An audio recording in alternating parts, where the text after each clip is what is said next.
தீபாவளினாலே double சந்தோஷம் தந்தி டிவிக்கு. தொடர்ச்சியாக வந்து ஹேட்ரிக் தீபாவளி அடிச்சிருக்கிறாரு ஜெயம் ரவி. தந்தி டிவி ஆரம்பிச்சு இந்த 3 வருஷத்துல 3வது தீபாவளி இது. தீபாவளி அன்னைக்கு தான் ஆரம்பிச்சது. ஃபர்ஸ்ட் தீபாவளி அன்னைக்கும் ஒரு சூப்பரான ஒரு இன்டர்வியூ. போன வருஷம் தீபாவளிக்கு நிமிர்ந்து நெல் படத்துல ஒரு அட்டகாசமான ஒரு ஆன் லொகேஷன்ல வச்சு ஒரு இன்டர்வியூ. இந்த வருஷமும் ஒரு ஆன் லொகேஷன்ல பியூட்டிஃபுல்லான ஒரு ஸ்பாட்ல வந்து ஜெயம் ரவி நம்மளோட இருக்கிறாரு. வணக்கம். வணக்கம். உங்களுக்கும் நேயர்கள் அனைவருக்கும் இனிய தீபாவளி நல்வாழ்த்துக்கள். ஃபென்டாஸ்டிக்கான ஒரு லொக்கேஷனில் நாங்கள் இருக்கோம். வந்து மெட்ராஸில் இருக்கிறவங்க கனவுல 2 தடவை கனவு கண்டா கூட இந்த மாதிரி ஒரு லொக்கேஷன் யாராலையும் நினச்சி பார்க்க முடியாது. இந்த மாதிரியான ஒரு லொக்கேஷன் வந்தோன்னே சின்ன வயசுல தான் இருந்திருக்கீங்க. இந்த மாதிரி வில்லேஜ் இந்த மாதிரி ஏரியாலாம் வந்து அனுபவம். நான் வந்து சின்ன வயசுல அவ்வளவா இருந்ததில்லை. மோஸ்ட்லி சிட்டி பாய் தான். ஆமாம். எனக்கு வந்து என்னுடைய பாட்டியோடைய ஊர் வந்து திருமங்கலம், மதுரை. ஓகே. அப்பா ஊர். அவங்க பாட்டியோட வீடு இருந்துச்சு அங்கே. ஸோ அங்கே போனால் அங்கே என்னென்னா பாத்ரூம் கீத்ரூம்லாம் இருக்காது, வெட்ட வெளி தான், ஓப்பன் ஸ்பேஸ். ஆமாம். குளிக்கிறதுனா தான் பம்பு செட்டில் போய் குளிப்பா அப்படின்றாங்க. எனக்கு வந்து ஷாக் ஆகிடுச்சு, அப்படியே கல்ச்சர் ஷாக் மாதிரி ஆயிடுச்சு. என்ன சொல்கிறீங்க, அப்படிலாம் என்னால் பண்ண முடியாது, அது இதுன்னு சொல்லலாம். ஸோ வில்லேஜுக்கு எங்கேயா வந்தாலும் ஏதாவது ஒரு ஹோட்டலில் ரூமில் எடுத்து தான் தங்குவோம். ஸோ எங்கள் அம்மா அப்பாலாம் எங்கே வேணால் தங்கிப்பாங்க. அவங்களுக்கு அதெல்லாம் பழக்கப்பட்ட ஒரு விஷயம். ஏன்னா எங்கள் அம்மாவும் வில்லேஜ்லேருந்து வந்தாங்க, அப்பாவும் வில்லேஜ்லேருந்து தான் வந்தாங்க. பட் எனக்கு அந்த மாதிரி இல்லை. ஸோ அதனால் ஒரு கல்ச்சர் ஷாக்காகவே இருந்துச்சு எனக்கு. என்ன இது இப்படிலாம் இருக்காங்க. பட் இன்னைக்கு வந்து எனக்கு புரியுது, இதுதான் ஆக்சுவலாக ஒரு நிம்மதியான லைஃப். இதுதான் ஒரு எந்த கேஆஸும் இல்லாமல் ஒரு பீஸ்ஃபுல்லான ஒரு லைஃப், வில்லேஜ் லைஃப் தான். இதெல்லாம் எங்கே கிடைக்கும், நமக்கு வந்து வேறு எங்கேயுமே கிடைக்காது. ஸோ எனக்கு ரொம்ப இஷ்டம், வில்லேஜ்னா ரொம்ப இஷ்டம். இந்த மாதிரியான ஸ்பாட்ஸ்க்கு வர்றப்போ வீட்டை விட்டு உங்கள் சிட்டி லைஃப் விட்டு ஒரு 20 நாள் 1 மாதம் இப்போ இந்த ஊருக்கு வந்து நீங்கள் 20 நாள் ஆச்சு அப்படின்னு சொன்னீங்க. How to you miss actually? எப்படி மேனேஜ் பண்ணிப்பீங்க நீங்கள்? ஓகே, டெக்னாலஜி இருக்குது, ஃபோன் இருக்குது, பட் ஸ்டில் எப்படி நீங்கள்? ஃபோன் இருந்தாலும் சிக்னல் இருக்கணுமே. ஃபோனை மட்டும் வச்சுட்டு நம்ம என்ன பண்ணுறது, அதெல்லாம் இங்கே இருக்காது. இல்லை, மேனேஜ் பண்ணுறது ரொம்ப கஷ்டம்தான். ரொம்ப தான் மிஸ் பண்ணுறேன் நான் கண்டிப்பாக. எனக்கு ஒரு 10 நாள் தாங்கிடுவேன், எப்படியாவது பல்ல கடிச்சிட்டு தாங்கிடுவேன். அதுக்கப்புறம் ஒரு நாள் கூட என்னால் தாங்க முடியாது. ஏன்னா அது சிட்டிலே வளர்ந்ததுனால என்னதான் நேச்சரை லவ் பண்ணாலும் மழையை விரும்பினாலும் நமக்கு வீடுனா வீடு தான், அதுதான் முக்கியம். வீட்டு சாப்பாடு. ஆமாம், அதுதான் நமக்கு முக்கியம், ஃபேமிலி தான். ஸோ இந்த வாட்டி வந்து என் ஃபேமிலி இங்கே வர முடியாத ஒரு சுச்சுவேஷன் ஆயிடுச்சு. ஸோ ரொம்ப மிஸ் பண்ணேன் இந்த வாட்டி. ஸோ இப்போ தீபாவளிக்கு தான் போய் எல்லாருக்கூடையும் ஜாலியாக என்ஜாய் பண்ண போகிறேன். ஸோ அதனால் வெயிட்டிங் டு கோ. ஓகே. திடீர்னு தீபாவளி ரேஸில் வந்து நீங்களும் இருக்கிறதா ஒரு திடீர்னு ஒரு பரபரப்பு வந்துச்சு. தீபாவளி ரேஸில் வர முடியாமல் பிளான் பண்ணதா இல்லை எப்படி திடீர்னு ஸ்கிப் ஆகிட்டீங்களா? இல்லை, அதை நான் எல்லாருக்கும் சொல்லியிருந்தேன். அஃபிஷியலான ஒரு அனௌன்ஸ்மெண்ட் எங்கிட்டேருந்து வரும், பொறுமையாக இருங்கன்னு சொல்லியிருந்தேன் நான் எல்லாருக்குமே. அது அப்படியே நியூஸ் அப்படியே ஸ்ப்ரெட் ஆகிடுச்சு, வருதுன்னு. பூலோகம் படம் அது ப்ரொடியூசர் தான் சொல்லணும் எப்போ. பட் அந்த படம் வந்து லாங் இன் த மேக்கிங். நீங்களே வந்து டிரான்ஸ்ஃபர்மேஷன்லாம் வந்து ரொம்ப பெரிய டிரான்ஸ்ஃபர்மேஷன். ஏன்னா உங்களோட அடுத்த படங்களுக்கு அப்புறம் திருப்பி எப்படி அந்த படம் போயிட்டு இருக்கு? முடிஞ்சிருச்சு இல்லை அந்த படம் கம்ப்ளீட்டாக எல்லாமே? இது படம் முடிஞ்சு ரொம்ப நாள் ஆச்சு. அது ப்ரொடியூசர் தான் அதை ரிலீஸ் பண்ணணும். என்ன ஸ்ட்ரகிள் அந்த படத்துக்கு நீங்கள் மேற்கொண்ட மிகப்பெரிய struggle apart from your body building? அது வந்து ரொம்ப டஃப்பான ஸ்கிரிப்ட். அது நான் எந்த ஒரு இதையுமே ஒரு உங்களோட அந்த ஒரு ஜானர் ஆஃப் ஃபிலிம்ஸில் பார்த்தீங்கன்னா பேராண்மை வந்து கம்ப்ளீட்டாக ஒரு வேறு மாதிரியான ஒரு படம் இருக்கும். நீங்களும் அதுக்கு நிறைய விஷயம் மெனக்கிட்டு இருப்பீங்க, பாடி வைஸும் உங்களோட அப்ரோச் வைஸும். அந்த மாதிரியான ஸ்கிரிப்ட் என்ன அவரோட அசோசியேட்னால கேட்க? கண்டிப்பாக எனக்கு பேராண்மை ஒரு பிரேக் கொடுத்துச்சு. அதாவது இந்த பையன் இதுவும் பண்ணுவான் அப்படின்னு பேசினாங்க. அதே மாதிரி வந்து நிமிர்ந்து நெல் ஒரு பிரேக் கொடுத்துச்சு. அருமையான 2 கேரக்டர்ஸ் பண்ணியிருக்கோம் அப்படின்னு. அதே மாதிரி வந்து இப்போ பூலோகம் வந்து கண்டிப்பாக அந்த பிரேக் கொடுக்கும். ஏன்னா அது பெரிய ஒரு டஃப் ஸ்கிரிப்ட் அது. ஸோ கஷ்டத்துக்கான பலன் எப்போவுமே இருக்கும் இல்லையா? ஸோ அந்த வகையில் வந்து பூலோகம் நிச்சயமாக ஒரு பெரிய பிரேக். டிலேஸ் உங்களை இந்த மாதிரி டிலேஸ் உங்களை இரிட்டேட் பண்ணுமான்னு கேட்குறேன் எப்பயாவது? என்னை மட்டும் இல்லை, எல்லாரையும் இரிட்டேட் பண்ணுவேன். ஃபேன்ஸை எல்லாரையுமே இரிட்டேட் தான் பண்ணும். அது ஒரு சில காரணங்களுக்காக ஒன்றும் பண்ண முடியாது. ஆதிபகவான் 3 வருஷம் ஆச்சு படம் ஆரம்பித்து வராதப்போ. அது வந்து இருக்கும், வேறு வழி கிடையாது. அது எதனால எப்படின்னு பேசுறது யாரையுமே ப்ளேம் பண்ண முடியாது. லாட் ஆஃப் திங்ஸ் இருக்கு, 100 விஷயம் இருக்கும் அதில். ஸோ அதெல்லாம் தாண்டி போயிட்டே இருக்கணும். ஸோ அதனால தான் இப்போ நான் அடுத்தடுத்து படங்கள் பண்ண ஆரம்பிச்சிட்டேன். ரோமியோ ஜூலியட் படம் ஒன்று இருக்குது, தனி ஒருவன். ஆமாம், அண்ணனோட ஒரு படம் தனி ஒருவன், ராஜா. அது வந்து ஏஜிஎஸ் என்டர்டெயின்மெண்ட்ஸ் ப்ரொடியூஸ் பண்ணிட்டு இருக்காங்க. மெட்ராஸ் என்டர்டெயின்மெண்ட் வந்து ரோமியோ ஜூலியட் ப்ரொடியூஸ் பண்ணுறாங்க. நம்ம இப்போ இந்த லொக்கேஷன். ஆமாம், இது வந்து அப்பா டக்கர் அப்படின்னு இப்போதைக்கு பேர் வச்சுருக்கோம் நாங்கள். ஸோ இந்த படம் வந்து பயங்கர ஒரு ஜாலியான, கமர்ஷியலான, இன்ட்ரெஸ்டிங்கான, காமெடியான படம். நானும் சூரியும் சேர்ந்து பண்ற ஒரு படம் இது. அதனால கார நெடி ஜாஸ்தியா இருக்குமா, மசாலா வாடை தூக்கலா இருக்கா? இது வந்து நிமிர்ந்தநெல் படத்துல எங்களுடைய அந்த ஒரு காம்பினேஷன் அழகா ஒர்க் அவுட் ஆயிருந்துச்சு. ஸோ அதை வந்து அப்படியே பிடிச்சிட்டு இந்த படத்துல வந்து ஃபுல் அண்ட் ஃபுல் நாங்க 2 பேரும் சேர்ந்து கலாட்டா பண்ணியிருக்கோம். இந்த படத்துல 2 ஹீரோயின் கேள்விப்பட்டோம், த்ரிஷா அஞ்சலி. எப்படி நீங்க நிமிர்ந்தநெல் மாதிரி டபுள் ரோலா இல்லை எப்படி அந்த மாதிரிலாம் எதுவும்? டபுள் ரோலாம் இல்லை, டபுள் ஹீரோயின் தான். பேர் என்ன எப்படி அதெல்லாமே ஒரு சஸ்பென்ஸாக இருக்கும். ஹீரோ கூட யார் சேருவா சேர மாட்டான்றது ஒரு மாதிரி சஸ்பென்ஸான ஒரு விஷயமா இருக்கும். ஸோ அதுக்கு 2 ஹீரோயின் தான் இருக்கணும், இல்லைன்னா யாருன்னு தெரிஞ்சு போயிடும் இமீடியட்டாக. ஸோ அதில் 2 ஹீரோயின் தேவைப்பட்டது இந்த ஸ்கிரிப்டுக்கு. அழகாகவும் அமைஞ்சிருந்துச்சு. அஞ்சலி வந்து ஒரு வில்லேஜ் ஓரியன்ட் ஒரு கேரக்டர் பண்ணுறாங்க, த்ரிஷா வந்து சிட்டி ஓரியன்ட் ஒரு ரோல் பண்ணுறாங்க. ஸோ 2மே வந்து அவங்க தான் பண்ண முடியும். ஸோ அந்தளவுக்கு அழகாக பண்ணியிருக்காங்க அவங்க.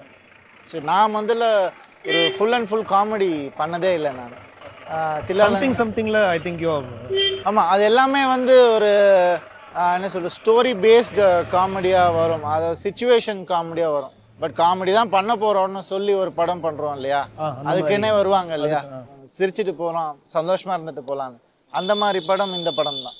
ஸோ நாங்களே சொல்லிடுறோம், லேபிளே பண்ணிடுறோம், இட்ஸ் அ காமெடி ஃபில்ம் அப்படின்னு சொல்லி.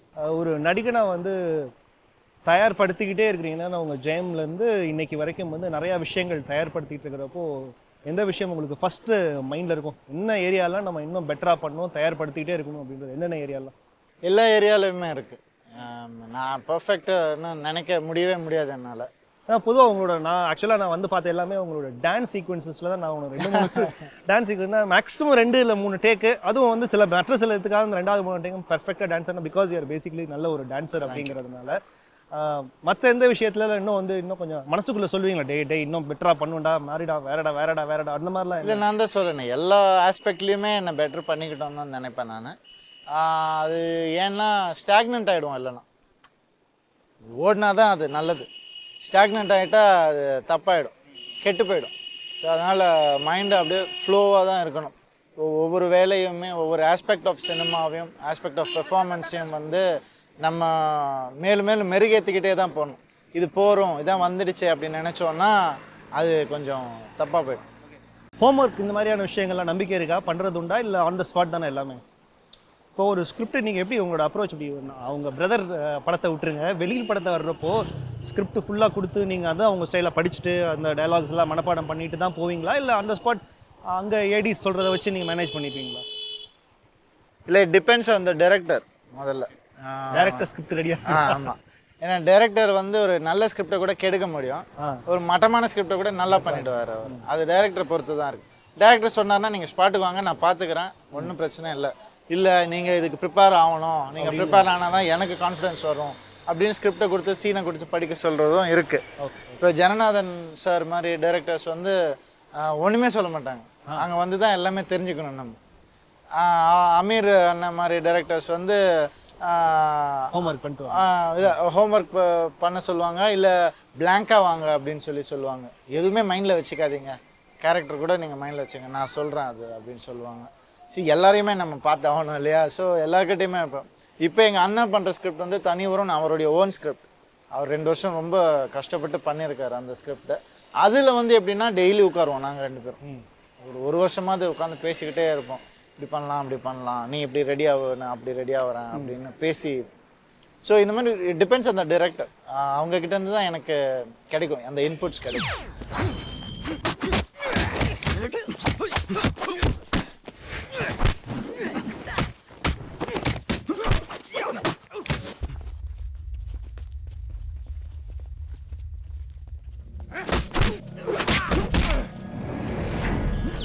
புதுசாலாம் வந்து மிரட்டுறாங்க நிறைய பேர், வந்து டைரக்டர்ஸாக இருந்தாலும் சரி, புது ஹீரோஸ்லாம். இதெல்லாம் எப்படி ஃபாலோ பண்ணுவீங்களா? அதாவது இப்போ ரீசெண்டாக பார்த்தீங்கன்னா ஜிகர் தண்டா, கோலி சோடா மாதிரி படங்கள்லாம் வந்து பெரிய அளவுக்கு ரீச் அண்ட் பெரிய அளவுக்கு சக்ஸஸும் ஆகிருக்குது, அதாவது கமர்ஷியலாக சக்ஸஸ் ஆகிருக்கு, நாட் ஜஸ்ட் கிரிட்டிக்கல் சக்ஸஸ் மட்டும் இல்லாமல். இதை ஃபாலோ பண்ணி இதெல்லாம் பேசிப்பீங்களா உங்களுக்குள்ள? இதெல்லாம் எங்களுக்கு தான் முதல்ல தெரியும், உங்களை விட. உங்களன்னா மக்களை விட எனக்கு தான் முன்னாடி தெரியும் இந்த மாதிரி படம் ரெடி ஆகிட்டு இருக்குது அப்படின்னு. ஸோ அது வந்து வந்துடும் இல்லையா, ஏன்னா நாங்கள் இந்த பசியில் தானே இருக்கோம் நாங்கள் எல்லாருமே. ஸோ அதனால் நான் ஃபாலோ பண்ணாமல் இருக்கவே முடியாது. எப்படி வந்து ஒரு வீட்டில் பிறந்தா மூத்தவர் வந்து அண்ணன், இளையவர் வந்து தம்பின்ற மாதிரி சினிமாக்குள்ளே வந்துட்டா எல்லாமே வந்து தெரிஞ்சுக்கிட்டு தான் ஆகணும் அது. ஸோ வேறு வழியே கிடையாது அது. ஸோ அது தெரிஞ்சுக்கிட்டா தான் நம்ம அடுத்தடுத்து அழகான விஷயங்களை ப்ரொடியூஸ் பண்ண முடியும் நம்ம. ஸோ அந்த வகையில் வந்து இப்போ வர அந்த new wave of directors, scripts, actors எல்லாருமே அவ்வளோ ஒண்டர்ஃபுல்லாக பண்ணுறாங்க. அதில் வந்து நானும் வந்து அவங்க எல்லாருக்கூடையும் பண்ணணும்ன்ற ஆசை எனக்கும் இருக்குது. யார் அவங்களை ரொம்ப இம்ப்ரெஸ் பண்ணியிருக்கிறாங்க ரீசெண்டாக வந்தவங்கல்ல? கார்த்திக் சுப்ராஜ் வந்து ரொம்ப நல்லா பண்ணிகிட்ருக்காரு. கோலி சோடா படம் விஜய் மில்டன் சார். அவர் வந்து எனக்கு தீபாவளி பண்ணார். எனக்கு விஜய் மில்டன் சார் வந்து அதில் சினிமாட்டோகிராஃபி அவர் தான். ஸோ ரொம்ப நல்லா தெரியும் அவரை. அவருடைய டேலண்ட், அமேசிங் டேலண்ட். இப்படி ஒரு பேய் மாதிரி வேலை செய்வார் அவர். ஸோ அவர் இந்த படம் ஒரு ஹிட்டுன்னு தெரிஞ்ச உடனே எனக்கு ரொம்ப ரொம்ப சந்தோஷமாக இருந்துச்சு. எப்போமா இருந்தாலும் பேசி பண்ணாங்க. ஸோ அதுதான், அது ஒரு வேவ் எங்கேருந்து வரும் எப்படி வரும்னே சொல்ல முடியாது, வந்துடுச்சு. ரொம்ப ஹெல்த்தியாகவும் இருக்குது. ஸோ ரொம்ப சந்தோஷமாக இருக்குது. 3 படம் அட் அ டைமில் பண்ணிட்டு இருக்கீங்க. எப்படி அது லுக்ஸ் அந்த மாதிரிலாம் மேனேஜ் பண்ணுற மாதிரி இருக்கா, சுச்சுவேஷன் இருக்கா, இல்லை எப்படி ஒரே லுக்ஸ் தான்? ஆமாம், நான் வந்து வெயிட் பண்ணி தான் பண்ணுறேன். ஒரு படத்தில் தாடி இருக்குது, ஒரு படத்தில் மீசை மட்டும்தான், அந்த மாதிரியெல்லாம் இருக்குது. ஸோ அதனால் ஒரு கேப் எடுத்துக்கிறேன். அந்த ஸ்கிரிப்டுக்கான லுக்கு வர்றதுக்கான கேப்பும் எடுத்துக்கிறேன் நான். வேறு வழி கிடையாது. 3 படமும் ஆல்மோஸ்ட் வந்து ஒன்றா முடிஞ்சு திடீர்னு பார்த்தா ஒரு மாதத்துக்கு ஒரு படம் ரிலீஸ் ஆகிற மாதிரி ஒரு சுச்சுவேஷன் வருமா? ஆகட்டுமே, என்ன தப்பு. 3 வருஷம் கழிச்சும் ரிலீஸ் ஆச்சு. ஒரே வருஷத்தில் 3 படமும் ரிலீஸ் ஆகும். இதில் எந்த தப்புமே கிடையாது. ஆகட்டும். ஓகே, என்ன மாதிரியான படங்கள் இப்போ அடுத்து? நான் அதுதான் வரேன். இந்த தனி ஒருவன் அப்படின்றப்போ ஓகே, இட்ஸ் அ சோஷியல் ஒரு மெசேஜ் இருக்கிற ஒரு படமாக அந்த டைட்டில் சொல்லுது, அவ்வளோதான். அது கிளியராக தெரியுது, ஒரு சோஷியல் ஓரியன்ட் படமாக தெரியுது. Romeo Juliet it's a typical ராம்காமாக இருக்கும் அப்படின்னு தெரியுது. அப்பா Takkar again a commercial mass மசாலான்னு தெரியுது. ஸோ இந்த படத்தை பற்றி இன்னும் கொஞ்சம் நீங்கள் சொன்னது கரெக்டு தான். 3மே டிஃப்ரெண்ட் ஜானர்ஸ் தான். 3மே லைக்கபிள் ஜானர்ஸ். அதனால நான் வெரைட்டியாக இருக்குன்றதுனால தான். 3லேயுமே மோஸ்ட் வாண்டட் ஹீரோயின்ஸ் வேறு இருக்காங்க. ஆமாம் ஆமாம். ஸோ அது இன்னும் ஒரு எக்ஸ்பெக்டேஷன் லெவல்ஸ் பார்ஸ் இன்னும் கொஞ்சம் ரைஸ் பண்ணணும். என் படத்தில் எல்லா படத்துலையுமே அந்த ஹீரோயின்ஸுக்கு வந்து அவங்க தான் அது பண்ண முடியும். சந்தோஷமான ஜெனிலியா அதுதான் அவங்க தான் பண்ண முடியும். ஒரு தீபாவளியில் பாவனா அவங்க அந்த மாதிரி சொல்லிகிட்டே போகலாம். ஸோ இப்போ உனக்கும் எனக்கும் த்ரிஷா பண்ண ரோல் வேறு யாரையுமே அதை ரீப்ளேஸ் பண்ணவே முடியாது.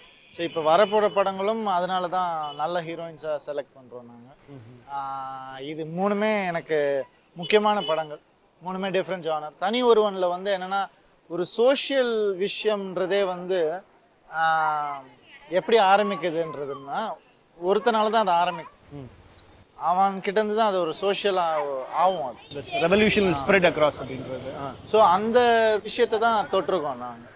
ஸோ தனி ஒருவனால் என்ன பண்ண முடியும் அப்படின்றது தான் அந்த கான்செப்டாகவே இருக்குது. Okay, so revolution should start within யூன்றது தான் முக்கியமான ஒரு விஷயம். ரோமியோ ஜூலியட் கல்யாணம் ஆயிட்டு வரலவா? ரோமியோ ஜூலியட் வந்து அதெல்லாம் சொல்ல மாட்டோம்.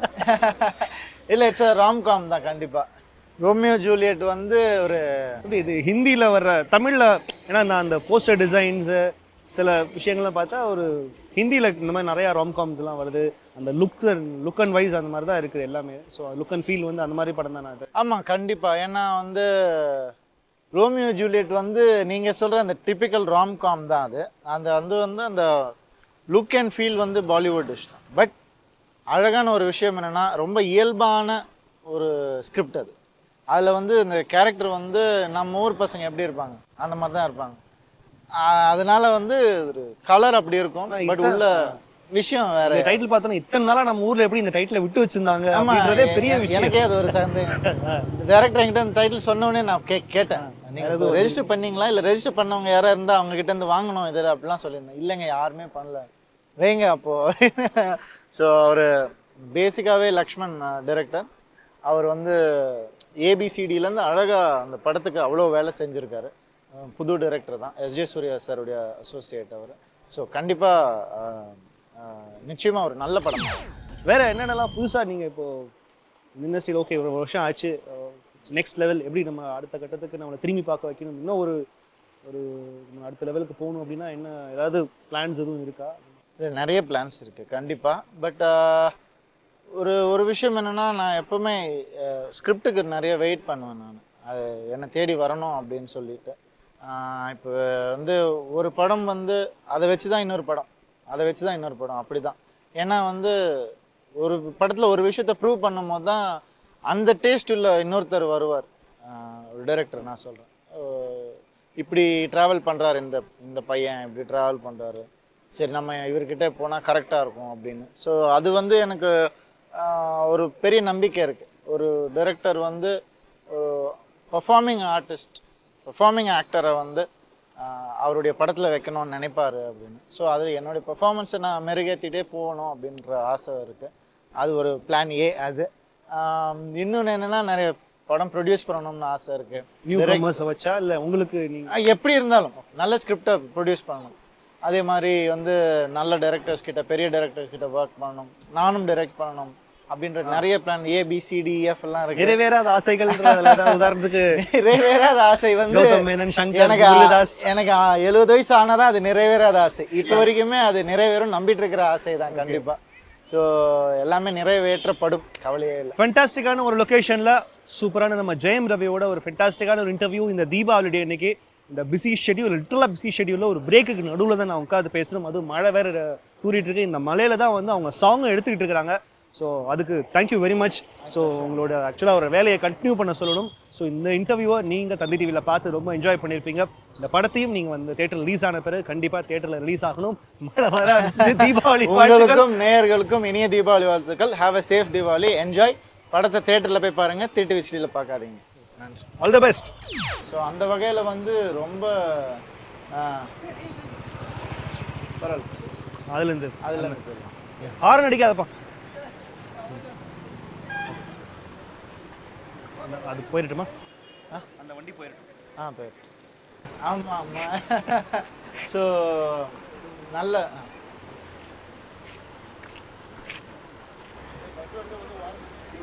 போமா போமா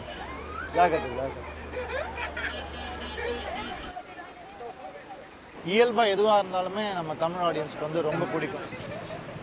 சந்தோஷம். அப்படிதான்.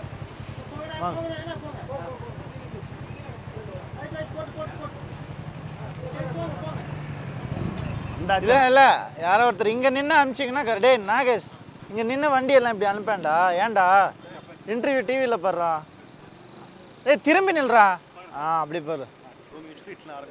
ஆமாம், ஐயோ.